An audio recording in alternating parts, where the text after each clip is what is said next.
Shalom.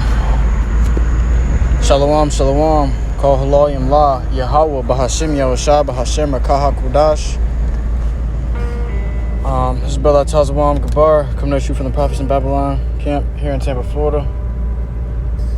I want to give double honors to the elders and apostles, the great millstone, the teaching real well. And peace and salutations be to the hopeful elect.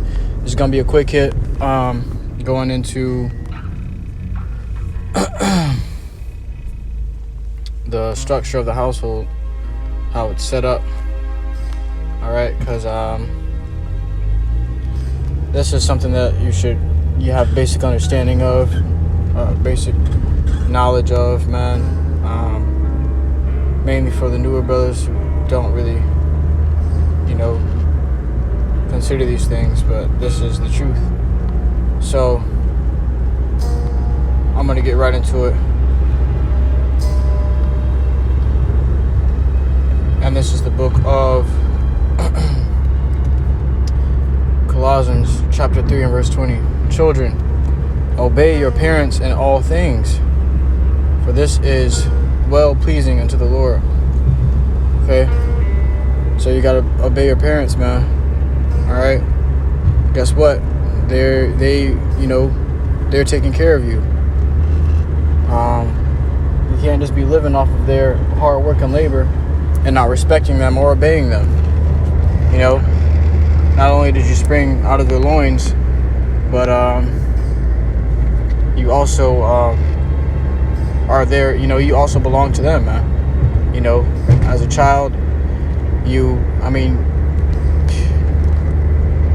really you belong to the Lord.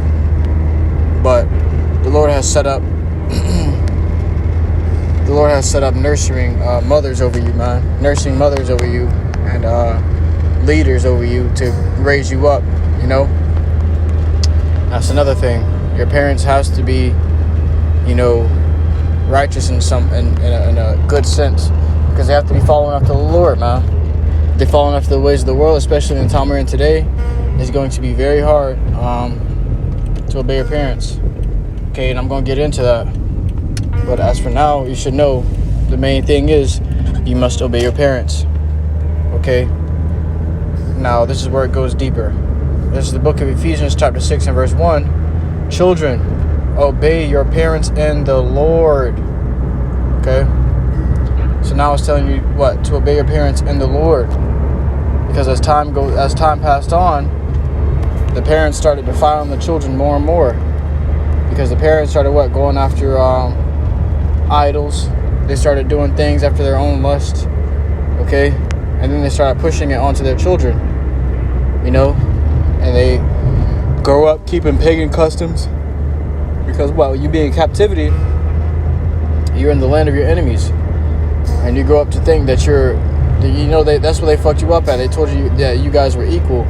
That's just part of their deception.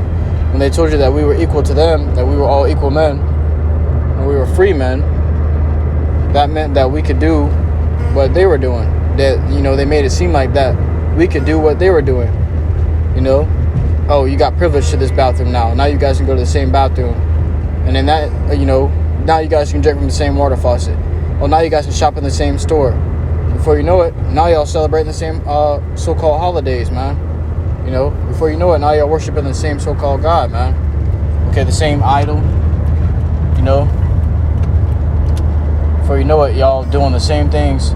You doing the same things that the wicked's doing. You gotta remember, the Lord chose us to be a holy people, a separate people unto himself, and to keep his laws. For the Israelites were the laws given to, the promises, the covenants, all these things were given to the Israelites, not the Edomites, not any other nations. So, knowing this, if you go on and keeping the Edomites' customs, that means you're not keeping the Lord's customs. And that's going to keep you, and that was their whole, deception, man. To where they can keep you under subjection to them. Because as long as you're not keeping the Lord's commandments and the Lord's ways, following after his footsteps, then you're going to be in slavery to them. And they're going to be ruling. So this is a part of their plan. It says, children, obey your parents in the Lord, for this is right. So your parents got to be in the Lord. Now, what does this mean? Your parent tells you to go take a shower, go take a shower. Your parent tells you what? Wash the dishes, clean the house. then wash the dishes and clean the house. But if your parents tells you to go worship a false god, say no, you know, and you don't even have to say no. You just, you know, deal about it wisely, but, you know, let it be known, you know, that you're not finna worship that shit. You finna worship the Lord, YAHAWASHI. Because why? This is what the scripture says. This is the book of Salakia. I'm in transit right now, by the way.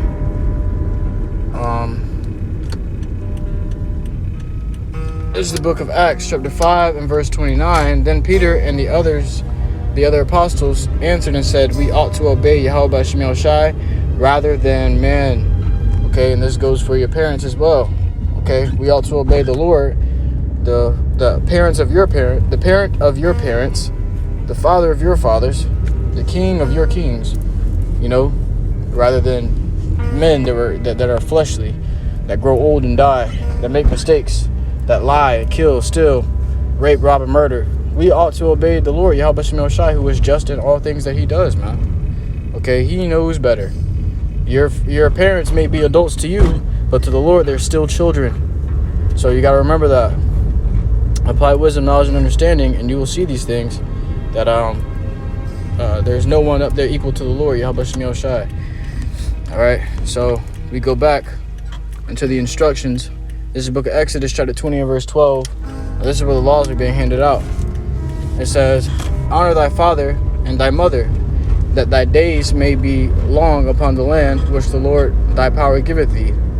Okay, because what scripture talks about, you shorten your days by not obeying your parents, man, by not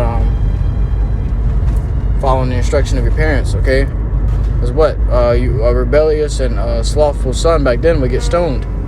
Okay, or the Lord will plague him because he grow up with no understanding and no discipline, you know, and he would end up destroying himself at an early age, dying an early death. There's this there was a story about this man who was on death row, and they asked him for his final meal and to send out his final words, and he sent his final words out to his parents,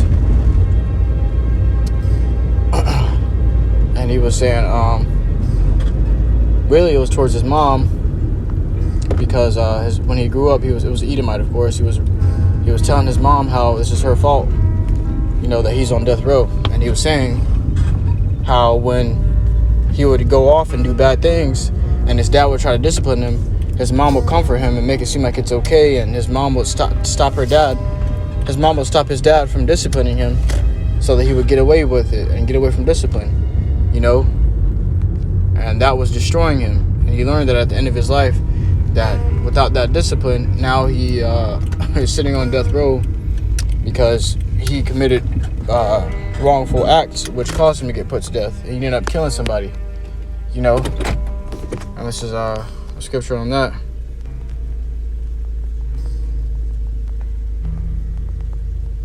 So this is the book of Proverbs chapter 13 and verse 24. He that spareth his rod hateth his son, but he that loveth him chasteneth him betimes. So what? He that loveth his son is going to chasten him every now and then. Meaning what? You're going to whoop his ass, man. Every now and then. But if you sparing your son from that ass whooping, you sparing him from that discipline. Okay? That means you hate your son. Your son going to end up dying. Or going through some really bad trouble. Let me grab that. This is the book of Proverbs chapter 23 and verse 13. Withhold not correction from the child, for if thou beatest him with the rod, he shall not die. Thou shalt beat him with the rod and shalt deliver his soul from hell. You gotta beat his ass, man. You gotta whoop his ass. You gotta whoop your son's ass, and you gonna deliver his soul from hell. Okay, that's just the order of things. Okay, you grew up getting disciplined. You gotta discipline your children also. All right. So back to the topic where it says here,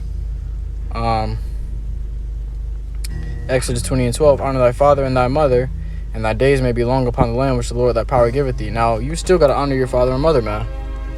When you grow up and you move out of your house, you still got to honor your father and your mother. All right?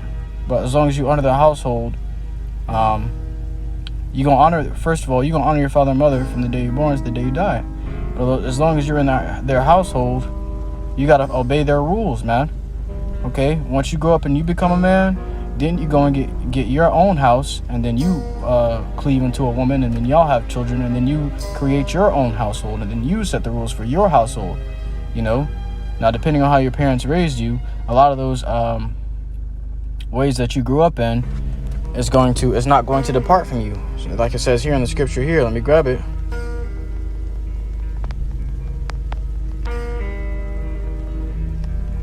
So this is the book of Proverbs, chapter 22 and verse 6. Train up a child in the way he should go, and when he is old, he will not depart from it.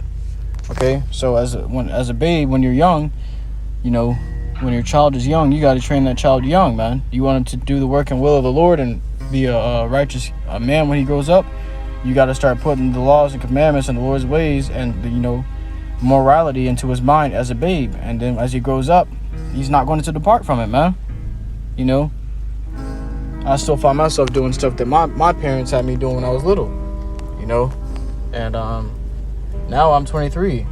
When I was little, they were teaching me the things that I was supposed to know, and I still cleave onto those things, man, and use it to apply it to my house, man, and to my ways of life. Now that I'm, you know, growing up and on my own, you know, it's like a bird and it's like a baby bird in the bird nest, man. You know, once the baby bird it's gonna have to get fed by the mom. As long as it's getting fed by the mom, it has to follow after the mom bird or the dad bird, you know. It has to follow after its parents all around everywhere it go and obey, so that it doesn't get destroyed. If the herd of ducks is going across the street and one stays on the other side, you know, some eagle can come and pick it up and take it, or, you know, whatever it may be. A snake will come and bite it and swallow that motherfucker whole, you know. And that's just why? Because you didn't obey. You're not obeying your parents. You're not following the order. It's an order in this thing, man. It's a structure that the Lord set up. All right. So it says, let me grab this. This is the book of Proverbs, chapter 1 and verse 8. My son, hear the instruction of thy father, and forsake not the law of thy mother. Okay, because these things are what's going to keep you well and alive, man.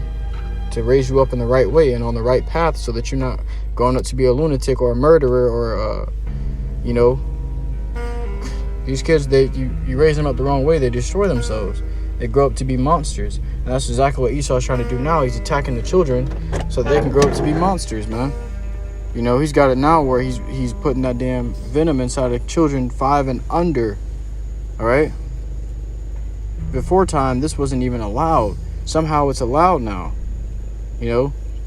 Before time, when I was younger, you had to be, you know, a teenager to get shots, man. You know, you had to be a teenager to get like those kind of shots, man. But now they're allowing it to be inside of children 5 and under. At first it was 11 to 5, or ages 5 through 11. Now they made it to where it's 5 and under.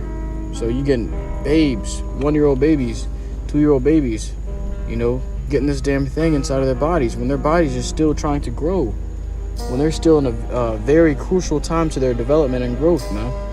They're putting this shit in them, man. So this is going to destroy the children. They're coming after this next generation so that they can wipe out the population. All right? And that's going to be the next lesson. It's going to be titled A War on the People. All right? So it says,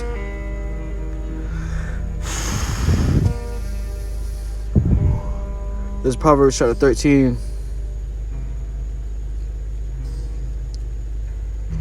This is Proverbs chapter 13, Salakia, and 1. A wise son heareth his father's instruction, but a scorner heareth not rebuke. Okay, so wisdom comes with. Let me grab that actually.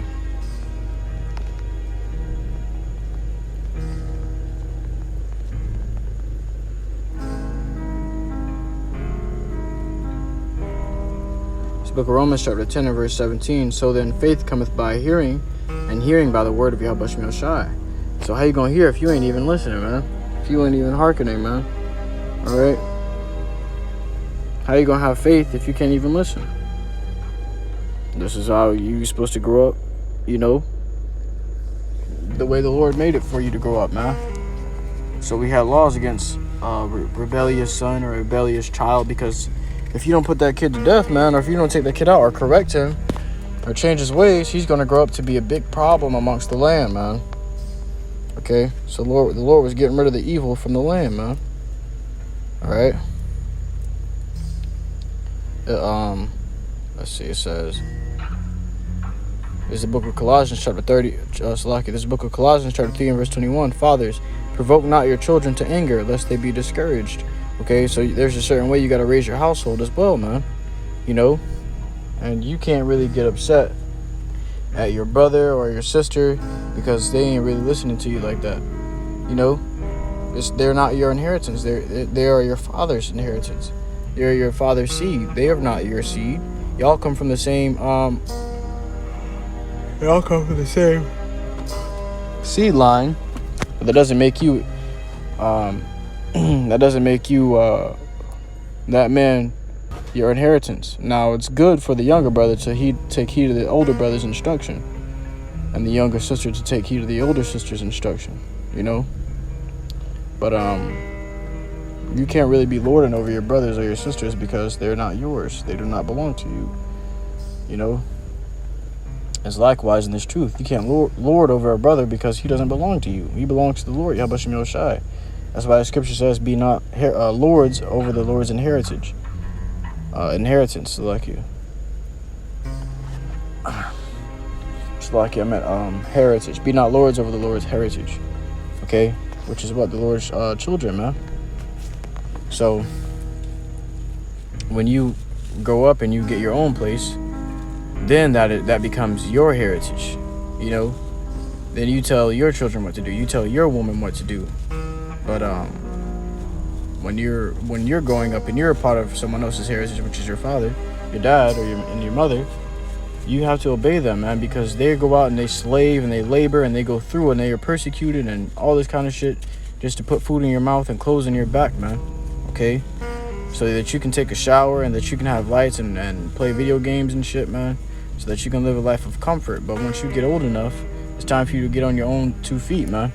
You know, time for you to get on your own 2 feet, get out there into the world, explore, find you a woman or something. But this time we recommend that you don't.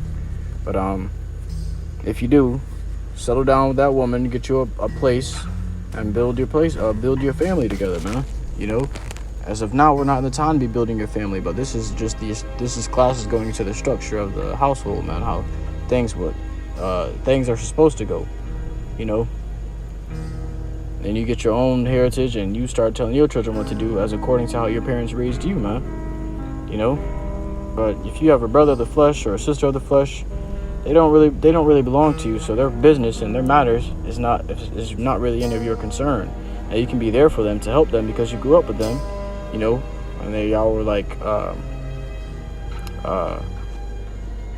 friends, but you're related by blood, you know. Which there's ties that goes deeper than blood. You know, there's spiritual bonds and spiritual friends and spiritual brothers and sisters, man.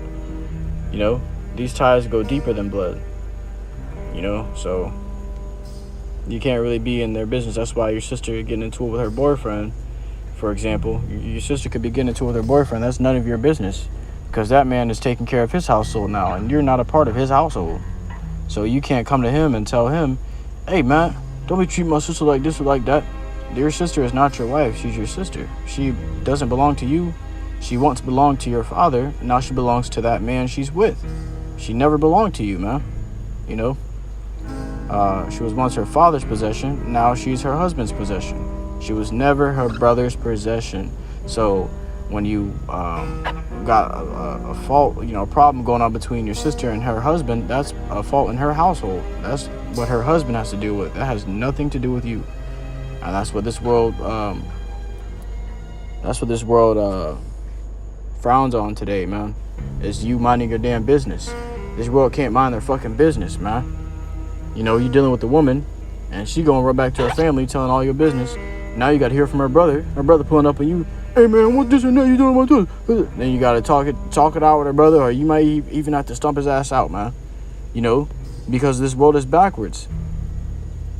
Your brother can end up, your wife's brother can end up getting killed because he's not minding his fucking business. He's out of order.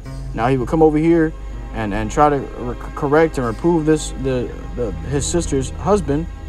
End up fighting him, probably getting his ass beat, and going back home to heal up from his ass whooping, while his sister is still caked up and cuddled up with the man that she was getting beat up by, or getting fussed and fussed over by, and argued with, and they're arguing with, and she was getting done wrong by. She's back to hugging and cuddling up on him, but the brother's at home leaking out the damn nose, man. You just got an ass beat and probably a missing tooth for no reason. Now you gotta live the rest of your life with that blank fucking tooth in your mouth. Probably a fractured nose, a bruise in your damn bone in your face. You gotta live the rest of your life like that because you couldn't mind your fucking business. That makes no sense. There is no order in that. So you gotta be in this world now. You can't live the way you were supposed to live. That's why the Lord has to put an end to this place, because a few more years and this place is gonna put an end to itself. This place is destroying itself, man. Everything is out of order. Let me grab it. Walk on in darkness. And I'll finish it up with this. YAHAWASHI Shout this out. This is the book of Psalms, chapter 82 and verse 5. They know not, neither will they understand. They walk on in darkness. Meaning what? They have no understanding. They can't see what's in front of them. They can't, perceive the things that are around them. Because what? They're walking on in darkness. All the foundations of the earth are out of course. You're in a whole land. You're in the land of confusion. Okay? Where you're prone to going off at every turn. Everything that's being thrown in front of you, everything is presented and displayed in front of you, is to get you to go off, and you not even realizing it, because you're walking on in darkness. Every now and then you'll cross a candlelight, and that'd be the prophet's, or that'd be a prophet's video or a post, and you keep fucking moving. You be pushing it, man. You like, yeah, I ain't trying to hear that. And that is why you got to die. So call HALALYAM YAHAWASHI. Truly hope this quote was edifying to you, Akim and Akwathiya, who listen in truth and sincerity. Until next time, Yeshua, I say Shalom.